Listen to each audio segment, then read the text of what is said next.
नमस्कार। आप देख रहे कथा कथन गुजगोष्ठ, क्रांतिकारक, सामाजिक, वैचारिक, ऐतिहासिक कथाओं की कथा कथन वाहिनी। मैं हूं अनिल वामन देशमुख। श्रोताओं से, प्रेक्षकों से निवेदन है, आप इस वाहिनी के सदस्य बने, चैनल के सब्सक्राइबर बने, इन कथाओं पर उचित अभिप्राय दे। कथा पसंद आई, लाइक का बटन दबाएं और अपने मित्र परिवार को यह कथा वितरित करें। मराठी में एक गीत है, वंग पंचनद बलिवेदीवर झाले से बलिदान, पावन त्या राखेतून उठतील प्रश्न अनेक महान, वीराखे धनुबाण, वीराखे धनुबाण।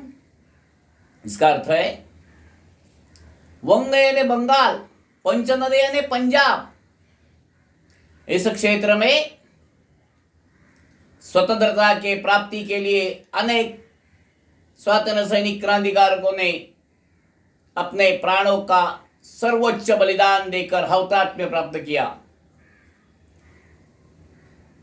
अपना स्वातंत्र्य आबादित रखने के लिए, सशक्त भारत के लिए फिर एक बार हाथ में धनुष्यबाण शस्त्र लेने की आवश्यकता है और उनके जीवन से प्रेरणा लेने की आवश्यकता है।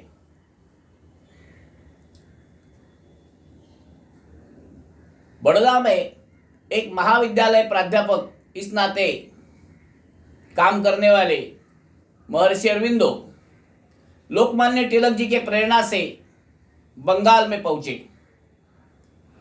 बंगाल में जाकर उन्होंने अनुशीलन समिति इस नाम से क्रांति कार्य शुरू किया। 1905 में वंग वंग यानी बंगाल के टुकड़े, बंगाल का बंटवारा, यह निर्णय जुल्म अंग्रेज सरकार ने लिया। उसी समय बंकिम चंद्र चट्टोपाध्याय जी ने एक प्रेरणादायी मंत्र दिया, वह है वंदे मातरम। वंदे मातरम के घोष से पूरा भारतवर्ष स्वतंत्रता के लिए प्रेरित हुआ। भारतवर्ष ने, युवाओं ने देश धर्म पर मिटने की प्रतिज्ञा कर ली। महर्षि अरविंदो के सहकारी हेमचंद्र दास लंदन पहुंचे, स्वातंत्र्य सावरकर जी को मिले। सावरकर जी ने हेमचंद्र दास और सेनापति बापट को फ्रांस में भेजकर आयरिश और रशियन क्रांतिकारकों से बम बनाने की विद्या प्राप्त की। हेमचंद्र दास भारत में वापिस आए। बंगाल में बम बनाने की शुरुआत हुई। फरवरी 1908 पहला बम तैयार किया गया। डिग्रिया पहाड़ी पर पहले बम का परीक्षण करते समय वह बम कितना शक्तिशाली था, इसका प्रमाण प्रफुल्ल चाकी ने बम पिन निकालकर फेंकने का प्रयत्न किया और उसी समय बम टूटकर प्रफुल्ल चाकी के शरीर के टुकड़े टुकड़े हुए। बम इतना शक्तिशाली था, इसका प्रमाण अपने हौतात्म्य से प्रफुल्ल चक्रवर्ती ने सिद्ध किया। फिर एक बार बम बनाने की शुरुआत हुई। दूसरा बम बन गया, उसका परीक्षण कहाँ करना है, इसकी चर्चा शुरू हुई। एक तरुण ने कहा, इस शक्तिशाली बम का परीक्षण निर्जन स्थल पर करना यानी अपने श्रमों को, प्रयत्नों को व्यर्थ गंवाना है। इसकी परीक्षा हेतु किसी अंग्रेज अधिकारी के सर का उपयोग करना है, यही उचित रहेगा। उस युवक का नाम है खुदीराम बोस। 3 दिसंबर 1899 माता लक्ष्मी प्रिया देवी और पिता त्रैलोक्यनाथ के घर मेदिनीपुर जिले के बहुवैनी गांव में खुदीराम बोस जी का जन्म हुआ।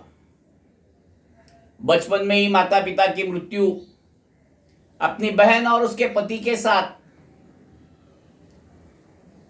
खुदीराम बोस अपने काका चाचा सत्येंद्रनाथ बोस इनकी छत्र छाया में पले। सत्येंद्रनाथ बोस यह एक क्रांतिकारक थे। अनुशीलन समिति में युवा खुदीराम का प्रवेश हुआ। खुदीराम के इच्छा अनुसार अंग्रेज सर बम परीक्षण के लिए चुना गया। 1905 से बंगाल में मैजिस्ट्रेट किंग्सफोर्ड क्रांतिकारकों को अनन्वित अत्याचार कर रहा था। देशभक्तों को सजा देना, उनका जायदाद जमीन जुमला जब्त करना, इस प्रकार के दुष्कृत्य किंग्सफोर्ड कर रहे थे। लोगों का रोष आक्रोश देखकर किंग्सफोर्ड की बदली, किंग्सफोर्ड का तबादला मुजफ्फरपुर हुआ। परीक्षण का दिवस तय हुआ 30 अप्रैल 1908। खुदीराम बोस और प्रफुल्ल चाकी मुजफ्फरपुर पहुंचे।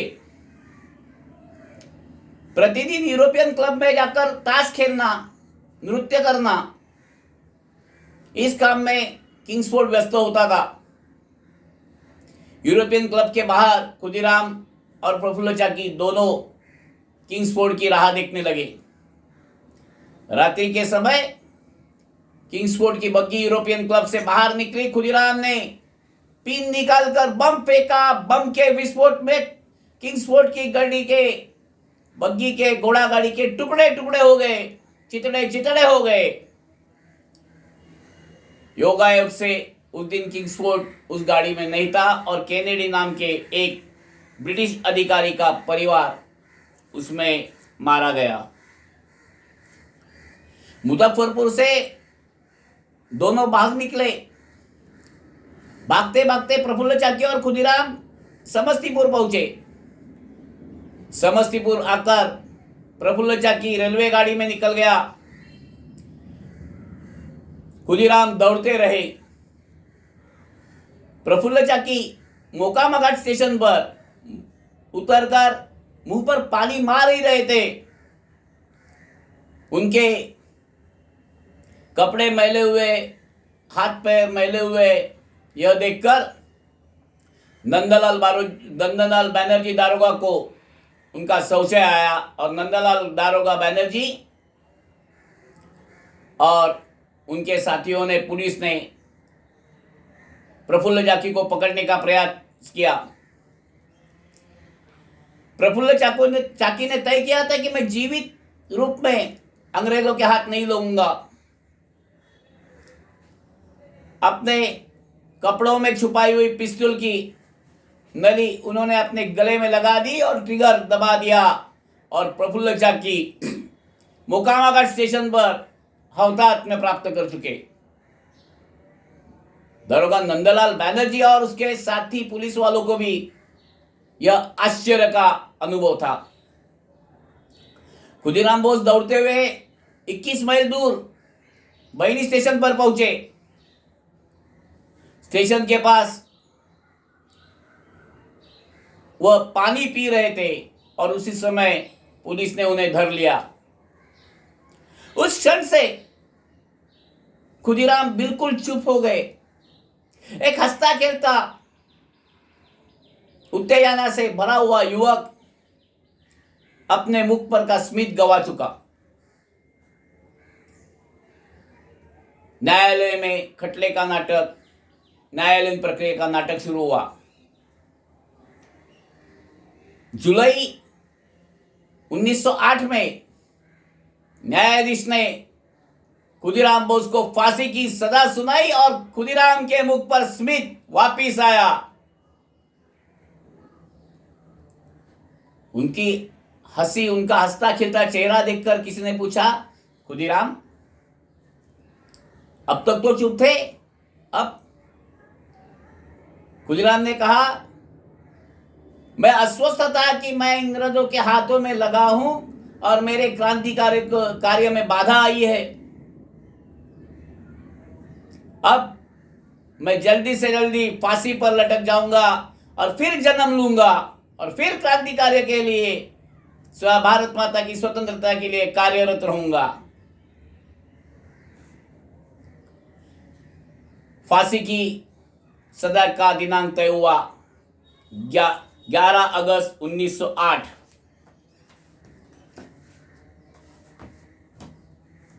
एक दिन पहले जेलर ने पूछा, खुदीराम कुछ इच्छा हो, कुछ खाना चाहते हो, कुछ मन में है तो बता दो। खुदीराम ने कहा, आम लेकर आइए। जेलर का खुदीराम के प्रति पुत्रवत प्रेम हुआ था। उन्होंने उस स्नेह के नाते खुदीराम को आम ला कर दिए। रात्रि का भोजन आम खाकर खुदीराम अपने कारागार की कक्ष में, कोठरी में स्वस्थ निद्रिस्त हुए। प्रभात समय जेलर 4, 4:30 के करीब खुदीराम को मिलने आए। देखा तो थाली में आम वैसे ही है। उन्होंने खुदीराम से पूछा, अरे आम नहीं खाए? तो उन्होंने बताया, देख को जांच तो कर दीजिए। देखा तो उनको खुदीराम का नटखट स्वभाव वहां पर भी दिखा। आम खाकर वो हवा से फुला कर रखे थे। हाथ में भगवद गीता लेकर खुदीराम वधस्तंभ की ओर बढ़े। खुदीराम के वकील साहब ने उसका वर्णन किया है। हाथों में भगवद गीता लेकर वधस्तंभ की ओर जाने वाले स्मित हास्य प्रसन्न वदनी खुदीराम किसी पराक्रम के लिए निकले हैं, ऐसे वधस्तंभ की ओर निकले थे। और मानो जेलर, डॉक्टर, मैजिस्ट्रेट और अन्य व्यक्ति इन्हें फांसी देने के लिए ही खुदीराम उनके साथ चल रहे। खुदीराम 11 अगस्त 1908 को हंसते हंसते फांसी पर चढ़कर हौतात्म्य प्राप्त कर चुके।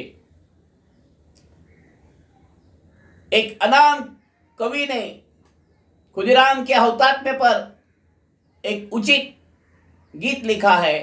आज भी बंगाल के तरुणों के बालों के मन में वह गीत गुनगुनाया जाता है। वह गीत है, एक बार विदाई दे माँ घूरे आशी, एक बार विदाई दे माँ घूरे आशी, হাসি হাসি পড়ব ফাঁসি দেখবে জগৎবাসী, একবার বিদায় দে মা ঘুরে আসি। हे माँ, तू मुझे इस बार एक बार विदा दे, एक बार विदा कर दे। देख, मैं तुझे वचन देता हूं कि मैं फिर आऊंगा। मैं हंसते हंसते फांसी पर चढ़ूंगा। माँ, मैं फांसी पर चढ़ूंगा और उसके पश्चात 10 मास 10 दिनों के बाद देखो मैं मौसी के घर में जन्म लूंगा। हाँ, तुम्हें अगर बच्चे के बारे में, अगर वो खुदीराम बोस है, खुदीराम है कि नहीं, इसका परिचय लेना है तो उसका एक परिचय मैं बताता हूं कि उस बच्चे के गले पर फांसी का फंदे का निशान तू देख लेना। माँ, मैं फिर एक बार आऊंगा।